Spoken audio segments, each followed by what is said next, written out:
Hello there and welcome. As always, this is Mikhail or Michael speaking, and before the video starts, I want to say thank you all who decided to support me financially, be it through Patreon, PayPal, or Super Thanks. I really appreciate your help and generosity, so thank you friends and have a blessed day.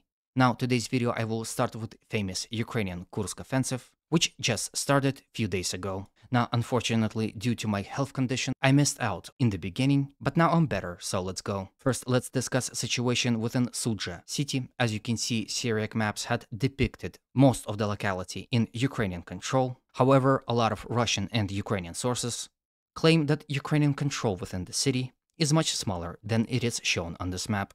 Of course, the reality at this point can differ significantly from any reports, but to me at least it seems that even if Ukrainians do control the majority of this town, it wouldn't do them any good. If we were to go to a topographical map and see where the city of Sudzha is located, we can see that its location is exactly in the valley.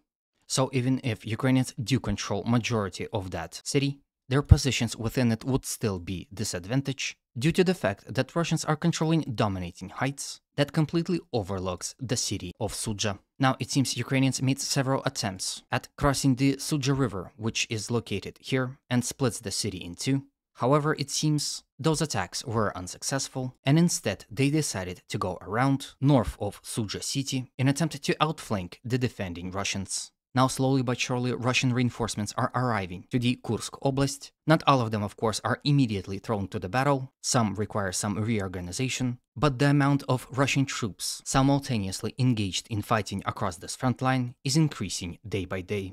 So Russian counterattacks will become more effective as the time goes by. Of course, here Ukrainians are attempting to reach this intersection and this highway, which will allow them to continue their advance here in this area. And because of Russian resistance in Sudzha, they are forced to go around and reach this road from this side. Generally speaking, Ukrainian advance north of Sudzha was rather significant, with this portion of the front line coming in under their control. As you can see with it, Ukrainians captured quite a number of Russian settlements and continued their advance further on. Because, like I said, as of right now, Russians do not have sufficient resources nor reinforcements to completely stop Ukrainian advance.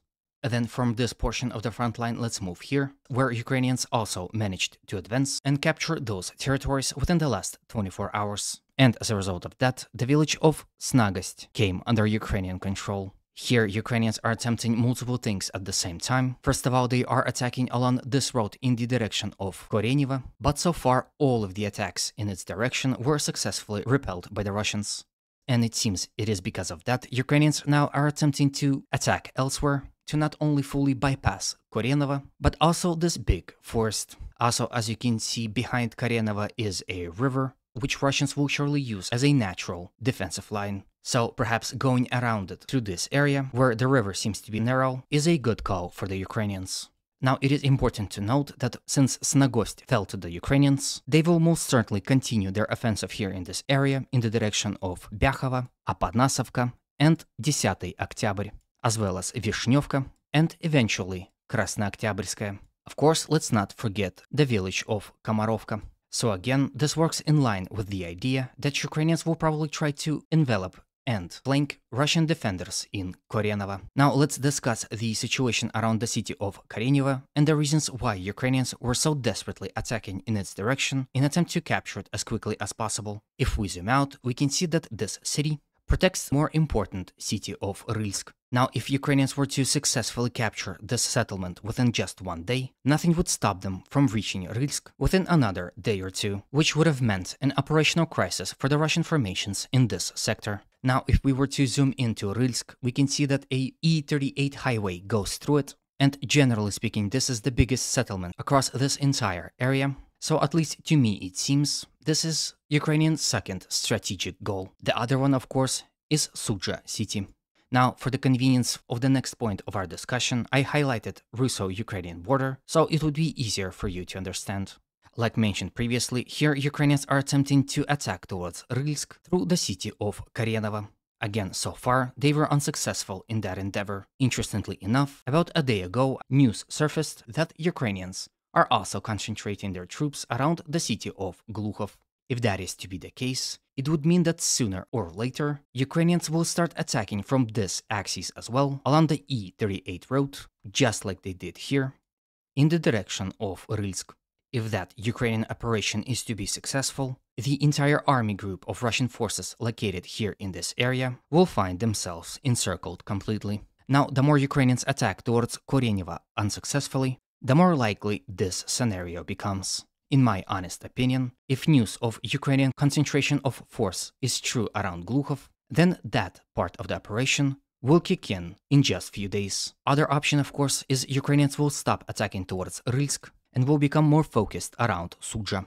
As of right now, Ukrainian offensive is hindered by Russian artillery, aviation and drone strikes. For example, here on this video you can see Russians spotting Ukrainian tank in Kursk Oblast and striking upon it with Lancet drone. The same fate was suffered by another armored personnel vehicle, which too was either destroyed or damaged by Russian Lancet drone. Russians also managed to destroy Ukrainian concentration of forces near to Russo-Ukrainian border, like you can see here on the video. The casualties at this point is unclear. However, Russians report very high number of officers losing their life in that attack. At this point in time, Ukrainians continue to pull in more and more reinforcements, so do the Russians. And to me, it seems this offensive will soon hit a brick wall and will suffer the same fate as the Russian Kherson offensive here in this area. If you remember, within few days, Russians do have very serious success. However, quickly, Ukrainians realized what is going on and reinforced the front line, and now barely no movement is happening here. So to me, it seems the same thing will happen here. Eventually, the offensive will stop, and just like in Zaporozhye, Ukrainians will dig in and Russians will slowly attack to regain the territories lost in the offensive. Now, at this point of the video, I would like to know your opinion on this whole situation, whether you think Ukrainian attack from Glukhov towards Rylsk is possible, and generally what you think about what's happening. While you're at it, please consider supporting this video. A like, comments, and of course a subscription will be more than enough. As you know, those actions are extremely important for this channel. The more likes there are, the more new people will look at it. So again, thank you all for your support that you've already shown to this channel.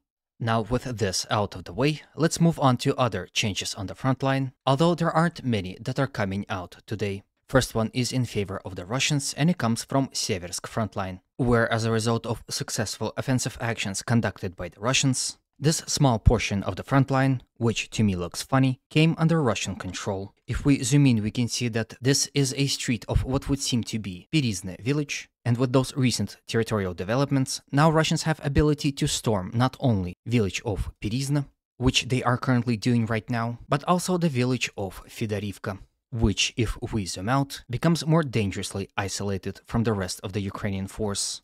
Now, of course, as long as Ukrainians have this road, they will support their soldiers fighting in it, but this recent Russian advance can be problematic, because with it, Russians can attack towards this road, bypassing Fedorivka and cutting it off physically that way. So, in conclusion, the battle for the village of Perizne just started, and the battle for Fedorivka village is about to start. Perhaps at the time of you watching this video, it had already begun. Now, to the very last territorial change of the day, we're going to be visiting Toretsk direction, where as a result of successful counterattack, which Ukrainians conducted in the northern portion of New York City, in support of Ukrainian counterattack efforts that are already happening within the center of the city, this portion of New York came in under Ukrainian control.